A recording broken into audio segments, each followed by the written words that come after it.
Hey there, entrepreneurs. My name is Sushant, and welcome to Trep Talks. This is the show where I interview successful e commerce entrepreneurs, business executives, and thought leaders, and ask them questions about their business story, and also dive deep into some of the strategies and tactics that they have used to start and grow their businesses. And today I'm really excited to welcome Ryan Popoff to the show. Ryan is the founder of Popoff Leather. Popoff Leather makes and sells small leather goods online. And today I'm going to ask Ryan a few questions about his entrepreneurial journey and some of the strategies and tactics that he has used to start and grow his business. So thank you so much for joining me today at Trep Talks, Ryan. Yeah, thanks for having me. I'm looking forward to this. By the way, did I pronounce your name and the name of your business correctly? Yeah, so that's a common question. So my last name is spelled with OFF, and then the business is OV. They're both pronounced the same. It's the same last name, just spelled differently. Cool. And it's the reason I did that. When I first started the business, I wanted the brand name to be a name, and people are familiar with Popoff as a name versus pop off, which is a verb. So I didn't want it to be confusing. That's just my own thing there. So what motivated you to get into leather products business? Yeah, I guess what motivated me initially was I had graduated art school back in 2012. No business background, no anything like that. And I got an office job on campus, 9 to 5 kind of thing. And in my evenings, I was kind of looking forward like a hobby, I guess, just something to fill my time that also sort of scratched that artistic desire that I had lost since graduating.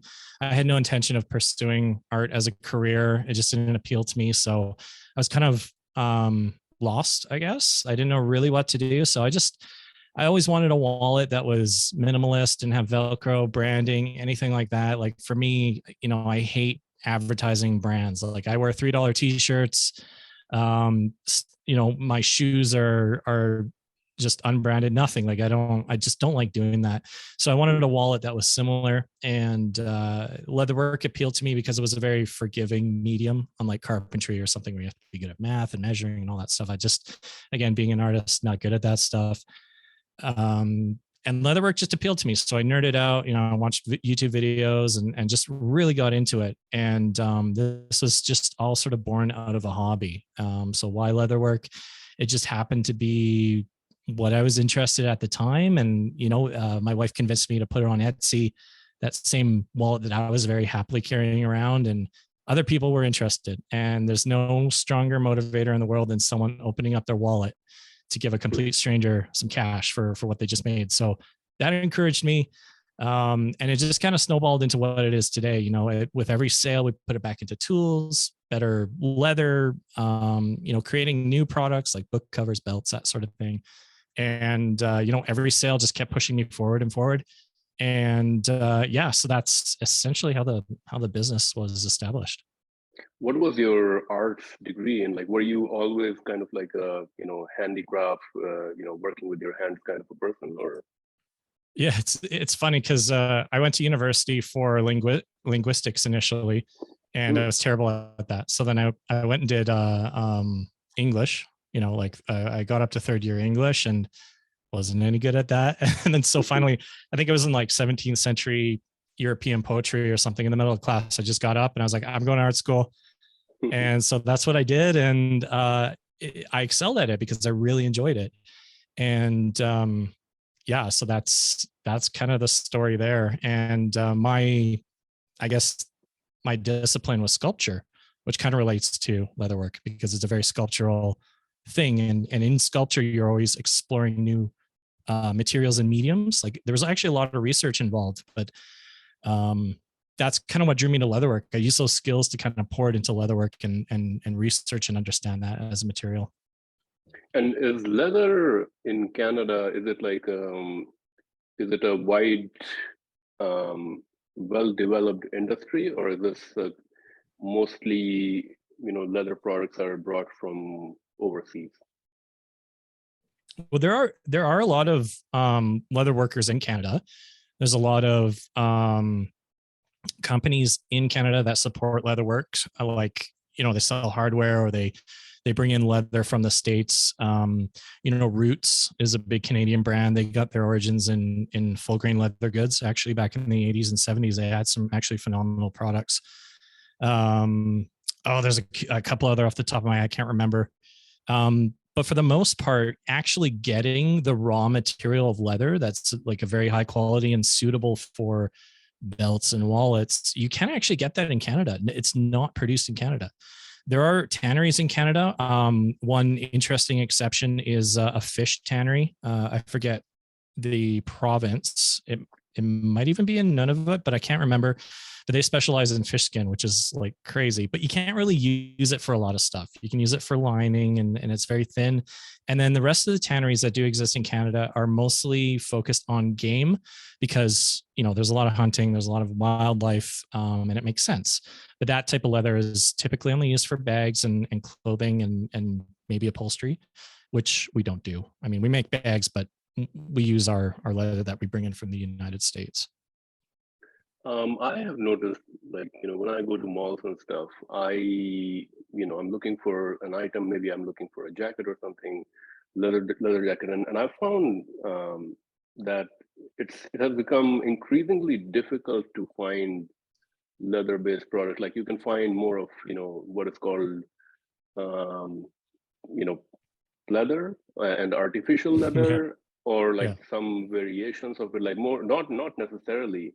What is you know do you think that that's because some of the bigger brands are moving away from leather products, that's making way for brands like yourself that are more uh, smaller niche but creating good leather products? Do you think that's helpful for you? And like, what do you feel about the leather industry in general?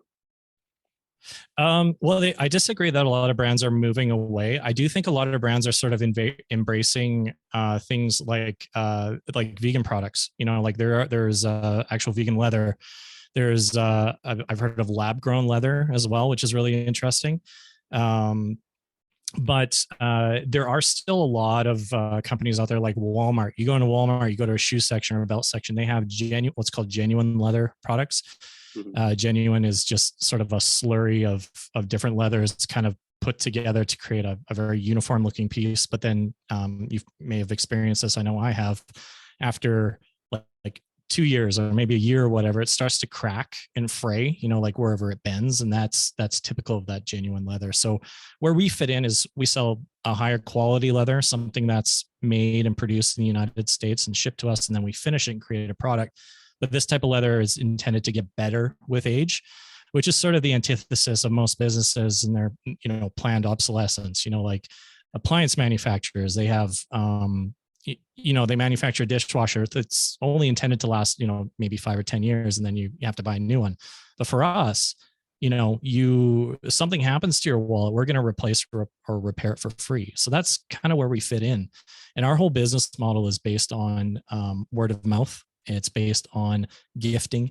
It's not based on having a product that needs to be replaced or replenished. So I guess that's where we're different. And Walmart's like, they sell junk, but you go back because it's cheap. You just keep replacing it. Whereas ours, you buy it once, you spend a little bit more or a lot more, and then you don't have to worry about it for the rest of your life. That's kind of what I wanted in a business. I didn't want to be known for disposable products. So how does one figure out like what is the quality of a leather? And this is also coming from a consumer. Mm-hmm. I purchase a lot of shoes, like leather shoes. I would purchase, let's say, and regular brands like Aldo, I found like they used to build better leather products before, maybe a few years back, and their Yeah. quality has been going down. And so now I have to find like these, very not well known, or more, I guess, high end brands, Italian leather or something like that, where like if I'm really looking for quality, what can you share like a little bit, because you may be familiar with this, like what is the difference between low quality leather, high quality leather? How does one understand? Because my understanding is, leather is really skin, right? So once you take the skin, like is this really how you're curing it that makes the difference? Yeah, it comes down to the tannery and how they produce the leather. So there's a lot of things. You know, the leather that we use is full grain and top grain. And so what that means is like a full grain leather is like the full epidermis of the skin or the hide. So it's like you get the hide and you can see scarring, you can see marbling, fat marks, bug bites, you know, branding. That's full grain. That is skin that's not corrected. It might have dyes or waxes and tallows put into it to make it pliable and soft and waxy, but otherwise it's pretty much left as it is. The next I guess category that comes after that is is corrected grain. So we have a couple of leathers that we use that are corrected grain. For all intents and purposes, it's still full grain, still has all the epidermis. It's a very strong leather that will develop patina over time. So it'll darken up and it'll kind of show the life of the user. So like you have it in your pants pockets, it'll rub up in a certain way and you'll see those markings. But the corrected grain is essentially a sanding of the imperfections. I'll use a quote unquote because I like the imperfections. And then there's usually a coating or something that goes over top of it. But essentially, they just want a smooth finish on there, and you can still see the marbling and things like that. But for the most part, it's a very uniform piece of leather. And then after that, there's what's called split grain leathers. So what they do is they split the width of the leather in half, and then the bottom half usually goes into what's called like bonded leathers or genuine leathers, where where I was talking about where they mix it all together and they create this paste that dries out and it becomes a uniform junky piece of leather because the epidermis is not intact, so it comes apart very easily, but it's very cheap and it's an offcut. And then the top grain is typically used for things like suedes. So, when we use the term suede, it's that very soft sort of whatever. And then people use that for shoes. So for us, we use the top two. And since it's the full hide and the tannery can't split it or sell it for twice as much, it tends to cost more. But one way you can tell it's a high quality leather is because of that patina or because of those unique markings that are on it. That's a dead giveaway that it's a high quality leather. And companies like Aldo, Roots, Birkenstock, they all used to use really high quality full grain leathers, and they've over time gotten cheaper and cheaper. You're even starting to see that with companies like Red Wing. For the most part, they use really good quality leathers, but they're starting to swap out parts of their sole for lesser quality or cheaper materials. Just because it's more profitable, right? And it's the direction that some companies go in. They get a really good reputation, and then they start to make things easier or more profitable. And then another thing, with high quality leathers, one really important thing for us is how it's produced. So the leather is tanned in the United States. They have to adhere to very strict environmental regulations, which is notoriously bad in other countries. Like I know we used to get leather from Tandy, which is a very big leather goods hobby company, and they get all their leather from South America, and there's no rules there. There's lots of pollution then affluent that comes out of those tanneries. So I don't want to put my name behind that kind of product. So another hallmark of high quality leather is where it's produced or how it's produced. And so that's really important to me as well. So when you started your business, I believe you started with you created one leather wallet, and then you try to sell it. I mean, that's probably the best way of doing, testing the market. Yeah. I have it here. This is my first one, but this is the design. Okay. So it's like a card holder type thing. Very nice. I just flashed my credit card number. that's pretty good. Can you share a little bit about those early days? So you still had your job and you created this, and somebody bought it, and that gave you motivation to continue building it. And can you share a little bit about those early days and how did you start making more products and grow in the process? Yeah, so those early days were like the quintessential entrepreneurial story, right? Around a dinner table, you get home from work, it's 5 o'clock, you have dinner, and then the rest of the night is kind of spent making orders or working to perfect this one wallet. So when I first started, it was making that card holder wallet, and it was just weeks and weeks of learning and watching YouTube videos. At work sometimes I would be watching YouTube on my time off, just to learn what sort of tools do you need, like what's the best type of leather, because there's just so many different leathers out there. And if you get the wrong one, then it makes the job so much more difficult. Like, how thick should it be? Because you get all the different weights, and thicknesses of leather. And so a lot of research was involved in the early days. Again, lots of long nights at the dinner table, just being fueled by this passion, this desire to create this perfect wallet. And then, like I mentioned, my wife encouraged me to put it on Etsy. And then slowly those orders started. Like, it took a day, and then someone bought a wallet. And that was so exciting. Like, that was the coolest thing ever. And then, of course, you get into the wonderful world of fulfillment and understanding how, the post office works. In Canada, it's not very easy. It's expensive. And so there were a lot of trips to the post office, me, asking, how do I ship, and all these sorts of things. But Etsy was a really good tool. So, like I said, I started on Etsy, and it's, it taught us a lot about order fulfillment, customer service, how to set up listings, product photography, like how do you stand out in a sea of other wallet makers. I have a big customer service background. So in my personal opinion, I feel like that's how we've really grown the business.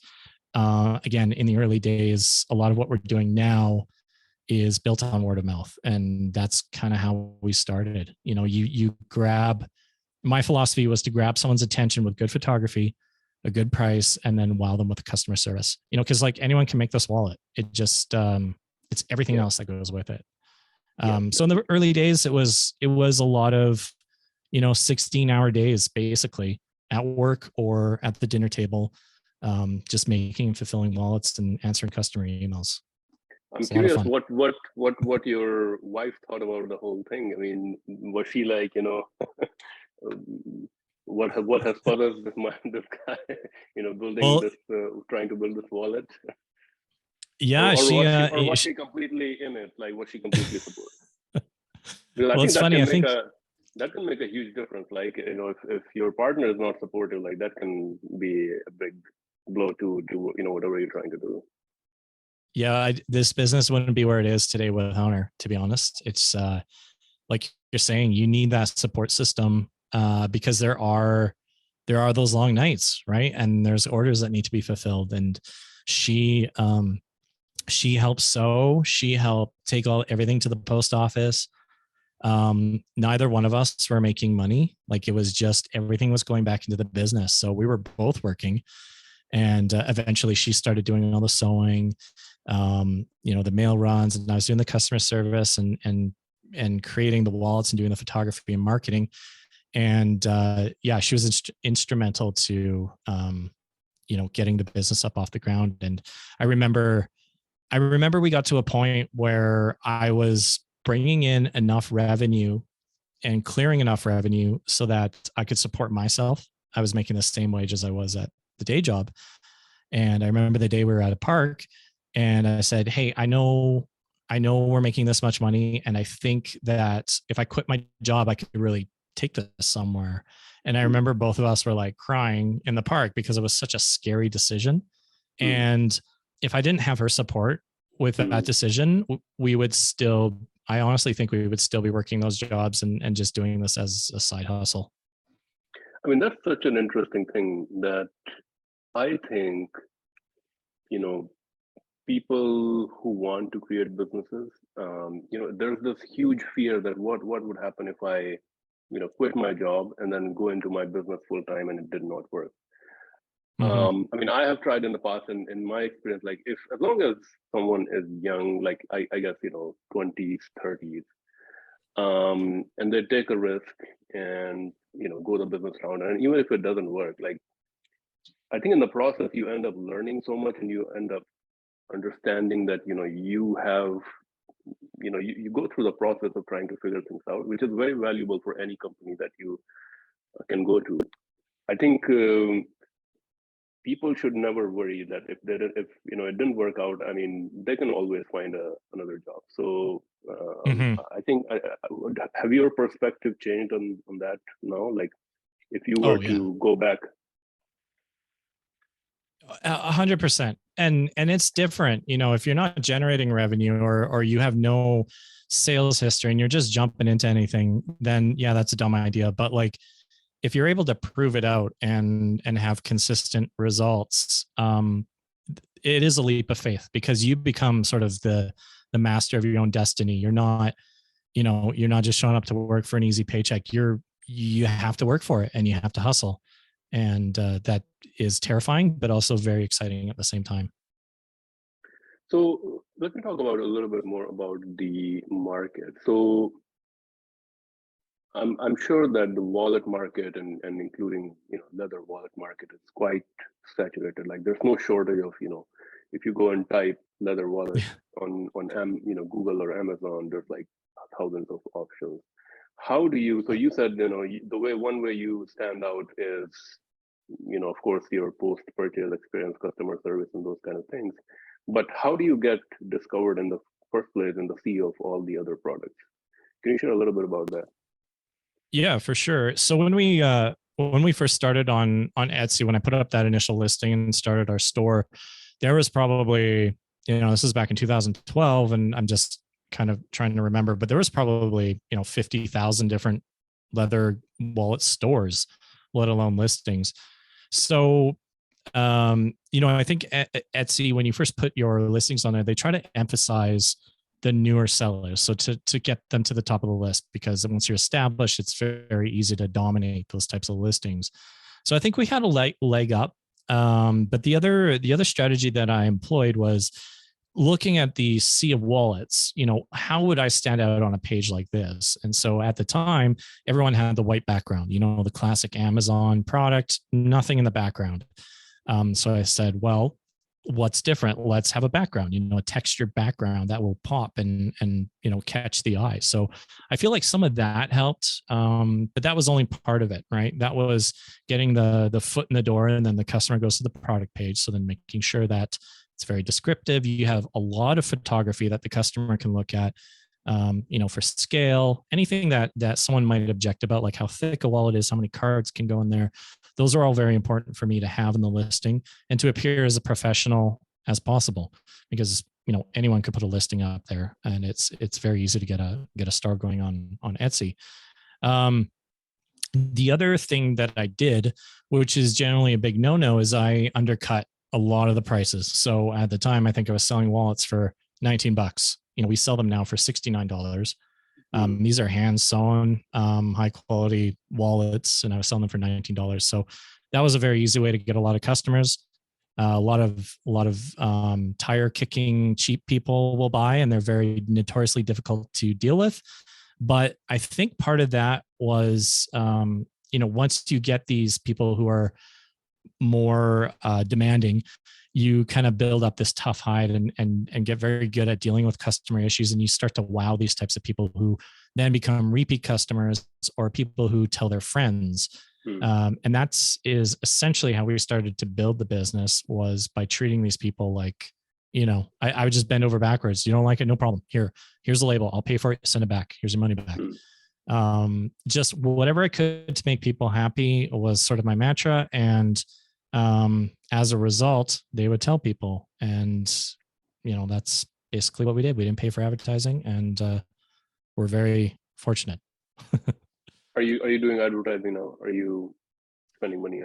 No. Yeah. So after a while on Etsy, we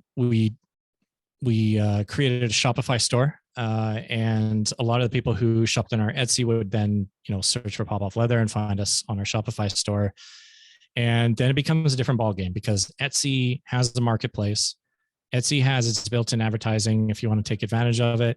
So there's people already there. They're willing to buy. These are qualified people looking for products. So it's a very good place to get your foot in, but not a good place to stay. So we were running our Shopify store in parallel with Etsy, and eventually people would just start going to our store. They would just be moving off because we would outrank Etsy whenever someone typed in Popoff Leather. and word of mouth started to grow. People on Reddit would be mentioning us in comments. I remember the first time I saw one, I was just blown away. I just thought it was so cool that a complete stranger would just mention us as something they loved. And so we kind of built our reputation up that way. Very, very passionate about getting reviews, very passionate about, again, the customer service is just paramount to us.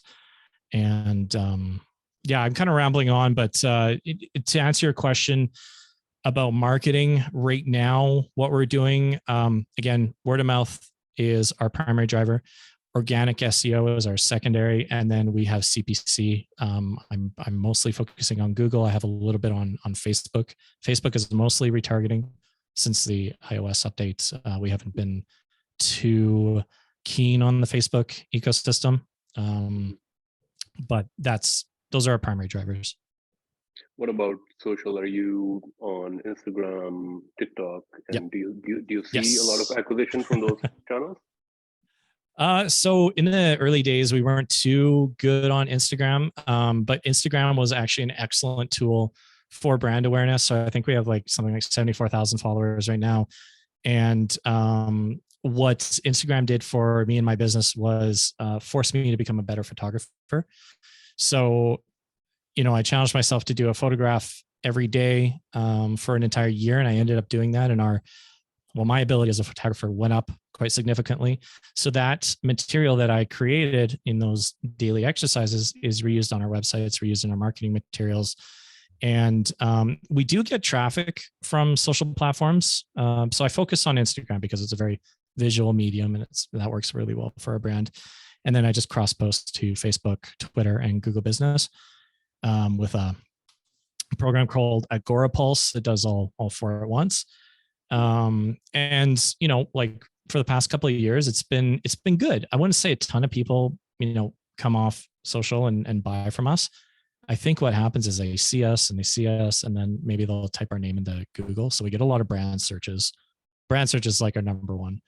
When we're looking at who's buying, what are they typing as a keyword? So it's been good for a couple of things, brand awareness, as well as becoming a better photographer. And then now Instagram's sort of turning into TikTok, which is getting a lot of mixed reactions. So now I'm challenging myself to be a better videographer. So that's the next sort of echelon there and what keeps me busy on some days. But yeah, social's good for brand awareness, and it's good for connecting to other brands and seeing what's out there. But by and large, for us, it's been customer service and word of mouth. Very interesting. And your biggest market is North America. Are you selling in US, Canada? Are you? I think on your website I saw you are selling internationally also. Yeah. So we are 85% US customers, and then 10% Canadian, and the remainder is international. I think UK and Australia are our biggest international. And how do people find you? Is it really through your website, or are you selling on marketplaces in the international market? Yeah, it's a lot of SEO. So there's a lot of organic. I think we're top 10 for leather wallets. Google USA, anyways, last time I checked. Handmade wallet, that sort of thing. So we rank quite high. I do nerd out on the SEO type stuff. So I try to optimize the website where possible. We have a very active blog as well. And a lot of current growth is through organic. So a lot of people do find us just by typing in those generalized keywords. And Google Shopping has been really good. It's turned into Performance Max. So we've been using that. I think for the last couple of months, they sort of mandated that it's replaced all the smart shopping campaigns, and we're getting a decent return on that. It's not blowing me away, but it's good enough to get eyes in front of people who would normally otherwise see our product. And it's with shopping, it's visual. We didn't have a lot of luck with text ads because I think the qualifier for a good text ad is having a product that people already have an expectation for prices. So unless you put it in the text ad, when people click on it, then they go, oh my God, $99 for a wallet, I'm out of here. Whereas on Google Shopping, they see the product and they see the price, and then they can decide if they want to click on it. So that's been working really well for us. So it kind of filters out a certain customer who's willing to pay more for high quality. So I'm curious, like because on your website you're accepting payment in Australian dollar, euros, pounds, Japanese yen. I think it's Korean. Mm-hmm. But is it really everybody's purchasing from your website, or like are you also thinking about you know selling on a marketplace that is native to that country, so that more people can find your product and buy it? I guess that will open other issues around fulfillment. How do you fulfill it? Yeah. But have you thought? I mean, your product is generic, like is universal enough that people from any country can buy it. So do you think about like expanding internationally more in that way, or Yeah. do you just want to focus on North America? I think that's a fantastic question. And so I am in the process of launching with Amazon Canada. So we have a rep that we're working with, and so we're looking possibly at the beginning of next year. So we're going to do a small trial, and we're going to do the FBA. So have everything in a warehouse, and people just shop with Prime. It ends up actually being cheaper for shipping, just because Amazon has that. They're just a behemoth, and they can do that. Whereas us, it's $18 to ship something across Canada. It's $7 with Amazon. So it just makes sense for some of our products to live on a platform like that. And then you get the exposure to the marketplace, which is what you're referring to. Yes, I mean, I think it's a tremendous opportunity. I have very limited bandwidth. So for me, because I do all the marketing, we've only recently expanded our team in the last couple of years to take over operations and HR and stuff like that. So my goal now is to grow, and that is exactly one of the ways I intend to do that. So we're going to start with Canada, potentially move to the States, Mexico, and see how it goes. We need to see what works, and how easy it is. We had a limited engagement with Amazon in the United States, and at the time, this was like 3 or 4 years ago, it actually exposed us to a number of tax liabilities. So I kind of got spooked, and I pulled all the product out of the warehouses there. But I think we're going to give it another go. But this time we'll keep it local, and I think Canadians might be more stoked to pay less for shipping. So it might work out really well. So right now you're doing all your warehousing and fulfillment in-house. Yep. And so shipping, if 80% of your market is in the US, do you ship internationally, or are you warehousing in the US for that? No, we ship international. So we spent a year negotiating with Canada Post, and we got a very good rate. It's pretty much on par with first class USPS, whatever they pay in the United States. And then the international shipping is a very good rate as well. Domestic is where we're getting killed. They can't seem to come down on that, but they have a good relationship with the United States. So our mail passes through the borders, handed off to USPS, and it's a very, very competitive rate. So we're thankful for that. So it's very easy to service our United States customers, which thankfully are the majority. But I do want to sell more in my country, because it's such an easy product to sell to Canadians because it's made here. And like that's the number one reason when Canadians shop from us and they leave reviews and they go, I love buying handmade Canadian products, anything that's made here. So we really want to capitalize on that. One thing I also noticed on your website, you offer free returns, which I think is something that customers value quite a bit. Is it well, first of all, I'm interested, in this industry. Like, is it a very return prone industry, or and then are there any challenges in returning? Like, you're offering people, I guess, labels to return, but are there challenges around duties and taxes that how do you return that to the customer and so forth, and how do you, or is it a very streamlined process working with the Canada Post? Yeah, so we engage with a company called Loop. and they facilitate a very painless return process just for a customer as well as us. So what happens is when a label is generated for a United States customer, they're given a USPS label, but on the declaration it says goods returned under warranty. So as soon as that's printed on the label and it goes over the border, we're not charged for customs and duties because it tells customs that this is a product that's being returned. So therefore, the de minimis value has already been accounted for, and it just flows through freely.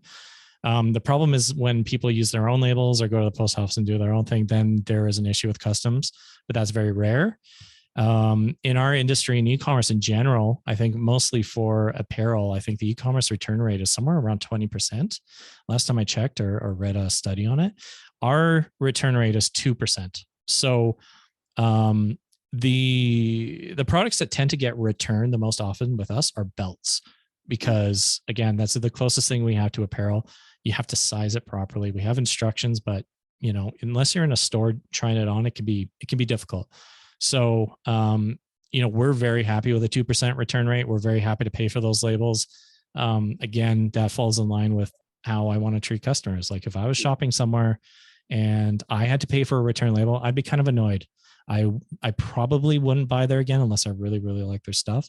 But if I got a free label and I could return it and feel comfortable knowing that I could buy something else, and if I didn't like it, I'd just send it back.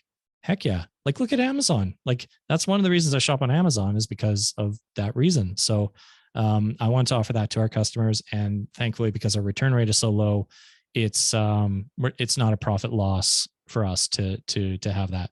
Our lifetime value with all our customers is quite high. So if someone comes and buys something for $70 and returns it, and we have to pay for a $20 label, I know that down the road, they're going to spend another $70 with us. So not a big deal. I want to treat people as best as I can. And in terms of duties, like, do you accept duties at the time the customer is purchasing the item, or is it like they pay it afterwards? And is there like a poor experience for the customer when they're returning it to get the duties paid back? Yeah, that's a good question. So with the United States, because they're our biggest customer, the de minimis value, or the value that the threshold, like say you go over a de minimis value, that's when customs and duties are applied. For the United States, I believe it's somewhere around $800, maybe $750 or $800 US. Our typical order value is $99. So for the most part, we're not worried about it. I think the only time that there is an issue is if it's a large wholesale or private label company, then we provide the proper, paperwork, the USMCA declaration saying that it's all made in Canada. For the most part, it's not an issue. Well, when it comes to international, the UK, etc., we're in the process of registering the UK VAT and the I forget off the top of my head, but essentially it will allow us to collect those duties and to remit them to the UK government, so the customer doesn't, have that poor experience. Europe as well has something like that. We haven't dug too deep into it. Again, they make up like 1% of our sales, so it's not high on my radar. I'm more of a low hanging fruit kind of guy. So a lot of those customers still expect duties even when they shop overseas. So Canada, obviously it's domestic, so that's not an issue. But the U.S. for me was my primary focus, and since we're under de minimis, it's not a huge deal for me right now. A little bit about your team. So you started out creating your own products, but I'm assuming now you're not doing that. Now you're handling mostly the business aspect of things, and also your wife who had started out helping out in the business. Can you share a little bit about what your team looks like, and where is the biggest focus? Is it on the manufacturing side of things, fulfillment, customer service? Yeah, that's a great question. So when we first started, obviously it was me and Jill making and running the business. My day-to-day now is primarily marketing and putting out fires, right? Or paying bills. I like to tell people I pay bills for a living because it feels like it. right now we have, okay, so myself as co-founder and CEO, then we have Bob, who's our operations director. So he manages essentially all the operations. He comes to us with a quite extensive history in the automotive industry, in the manufacturing sector. So he brings to our business things like Kanban, Kaizen, lean manufacturing. A lot of that thinking has been put into our product and the way we manufacture and fulfill. So prior to Bob starting, our average turnaround time for a product was 2 weeks, and that was if we were caught up. So, imagine going to a website like Amazon and it telling you, oh, it's going to take 2 weeks. Well, yeah, I'm out of here. I'm going to look for something else. Since Bob has started, and then fast forward 2 years, as of, I would say by the end of last year, our average turnaround time is 3 days now. So we're looking at year over year growth of 50% and that much more orders coming through and that much faster has been nothing short, but of amazing. We still hand sew our wallets. Like, we don't use sewing machines. We hand sew these wallets, and to get a custom leather good product out the door within 3 days is just, I don't know anyone else doing that. So that's So that side of the operations. Are the products made when you get the order, or do you have like inventory of all the items a little Yeah. bit and then?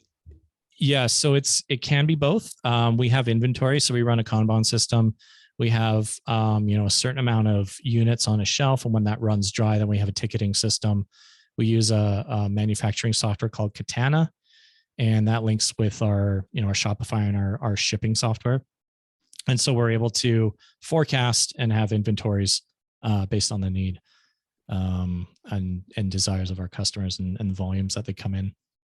So that's been amazing. Prior to that, it was get an order, write it on a list, put it in a bucket, and then you kind of make it. Whereas now it's we're filling shelves. We're not, it's very cool, and it's I never thought I'd see it happen.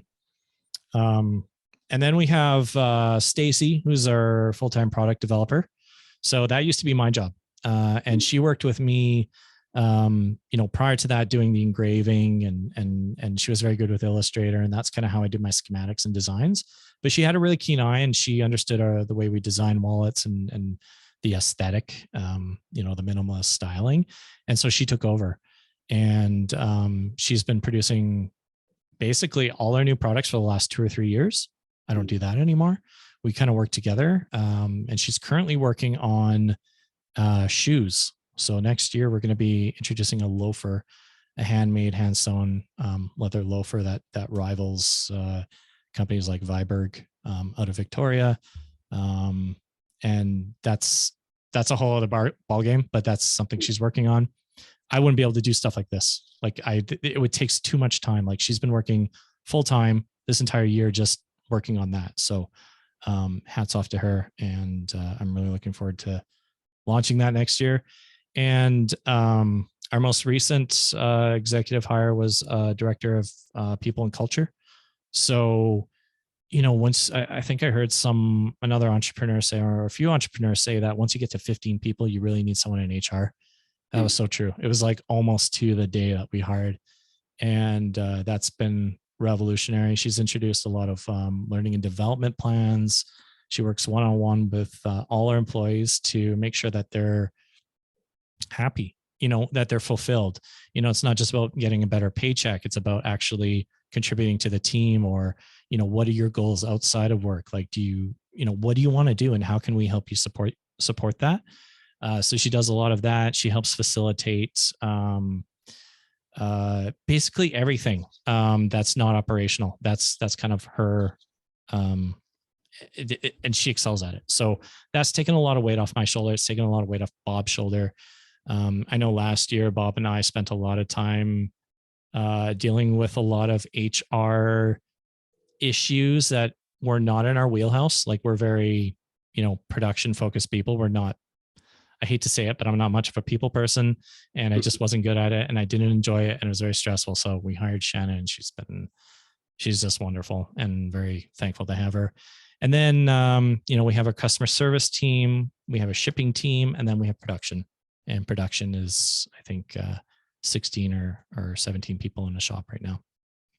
And is it how do you hire those people? Is it easy to find people who are good with leather products? Like, do they teach Yeah. this skill in universities or colleges, or how do If you they find did these it, people? if they did teach it, I probably would have taken that course. I don't think they do. So for us, we have standard operating procedures. We have anyone can make a wallet. Like, I'm proof. Like, I learned it on YouTube. For me, it's hiring a culture fit. That's where Shannon comes in, and she, as soon as she knows we have a need, she has connections within our community. We're in a very small community. She goes to businesses and she has a little card from Popoff Leather. And if she's ever wowed by someone, like if someone's doing a really awesome job, like at Walmart, she'll give them a card and be like, hey, I noticed you're doing a really awesome job here. If you ever think about changing careers, give me a call. And so she does stuff like that. And we have no shortage of people. We have no shortage of excellent people. And so that's kind of what she's been doing. Prior to that, it would just be me, putting an ad on Craigslist or whatever, and, doing a typical Ryan fashion. And you can get okay, candidates. I've had regrets doing it that way, just because, again, I'm not equipped to do that.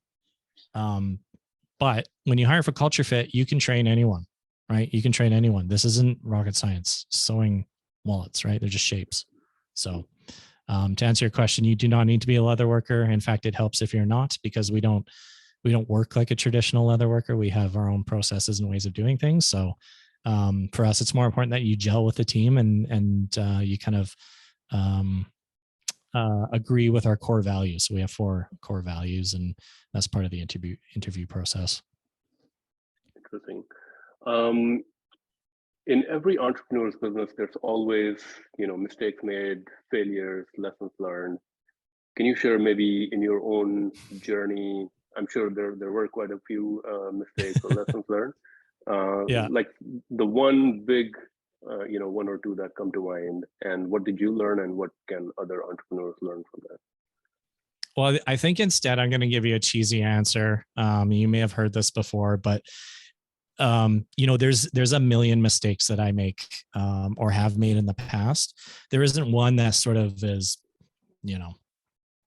bigger than the other. But what I will say is, you don't grow as an entrepreneur. You don't grow a business unless you're making mistakes, because mistakes are risks, or they're new ways of trying things. And when you make a mistake, you learn from it, and that's how you grow, and that's how you grow your business. So maybe one example I could give is getting a 1-star review from a customer. That's a learning example. That's not a mistake. That is just a way that you can, 1, engage with the customer and make it right, 2, learn from whatever experience they're having, because for every one customer who gives you a bad review, there's going to be 10 or 20 others who don't even bother to do that. So, mistakes are learning opportunities. And I think that to avoid them would be at your own peril, because life is the best, teacher. So that's how I'm going to answer it. Okay, cool. Now I'm going to move on to our rapid fire segment. And in this segment, I'm going to ask you a few quick questions, and you have to answer them maybe 1 word, or 1 sentence or so. The first one is 1 book recommendation for entrepreneurs or business professionals, and why? Delivering Happiness, the Zappos book, because I fully believe that all your core competencies should be in-house, and in this case, customer service, which is the one I hold the most important. An innovative product or idea in the current e-commerce, retail, or tech landscape that you feel excited about? Sorry, you cut out at the beginning. Is it the product? Did you say product? Yeah, innovative product or idea, yeah, that you feel excited about. Oh, man. I'm going to be honest. I haven't really been excited about any idea, and I can't give you an answer on that one. I'm sorry. I'm drawing a blank. Crypto, I'm not excited AI, about anything. electric vehicles. No. Um, Okay. My electric toothbrush. I got an electric toothbrush recently. I'm very excited about that. okay. Yeah, no, I honestly, I'm sorry. I don't know. A business or productivity tool or software that you would recommend, or a productivity tip? Sure. One business that I engaged with recently is called Conversion Crimes. A woman named Zeta Quinn runs it. It's an excellent website dedicated to helping e-commerce businesses increase their conversion rates through user testing. So they have they have a big group of users, but what makes it extra special is that those users are intelligent, very e-commerce savvy testers, so that the knowledge that they give you is actually quite valuable and affordable. And you've got value out of that? Yeah, well, we did a test recently and it was excellent. Okay. A startup or business in e-commerce, retail, or tech that you think is currently doing great things besides your product? Yeah, again, I'm all about the conversion rate testing. So another business that we're engaged with is called IntelliGems. I forget the founder's name, but essentially it allows you to price test your products. So we're currently running a price right now on our price test on our wallet collection page. So we have a control group, which is the current price, and then we have a minus $10 version and a minus $20 version, and we're seeing what's profitable and what converts better. So you're able to put in your cost of goods sold, and it kind of gives you that information as you run it. It's essentially split testing, but they do it in a very succinct and intelligent way. And I'm getting a lot of value from that as well. And sometimes, increasing the price also makes it like it can also increase conversion. We were very aggressive with that. So I'm just seeing if that's, it doesn't hurt to see what happens. A peer entrepreneur or business person whom you look up to, or someone who inspires you? Yeah. So I'm part of a e-commerce forum, a private forum, and there's a lot of people who inspire me. Off the top of my head, I think Eric Banholz from Beard Brand. I'm not sure if you're familiar. It's like a beard care. I do, sort of, yeah. Honestly, the way that he conducts his business and even his website presence inspires me. So whenever I'm thinking of, what could I be doing better, I always go to his website. I'm like, man, this guy knows what he's doing. And I love his YouTube presence, his product, like he's nailed it. And he's a very engaging, intelligent person to speak with. So I'll use Eric as my example here. And you buy his beard products also for your. You know what? I haven't. I'm guilty, but I might. Yeah. Okay. And last question: best business advice you ever received, or you would give to other entrepreneurs? Oh, I think the best advice I ever got was always be profitable. And it sounds kind of like, yeah, you're running a business. But for me, I went to art school and I was just happy making wallets. But as you run a business and as you kind of learn how to run a business, things start to become overwhelming if you're not making money, or if you don't have that money to invest to grow the business. So that kind of cascaded into learning about financials, profit and loss, balance sheet, forecasting, learning how to create a budget. So for me, that was a catalyst in my business. I had a business mentor who said that to me. He said, like, are you profitable? And I couldn't answer him. So that's sort of the best thing anyone's ever said to me.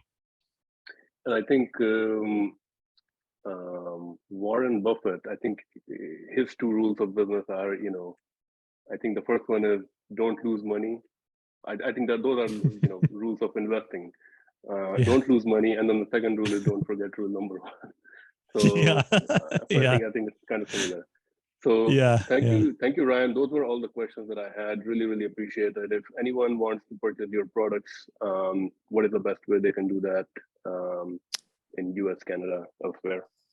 Yeah, it would be on our website, popoffleather.com, POPOV leather.com. Perfect.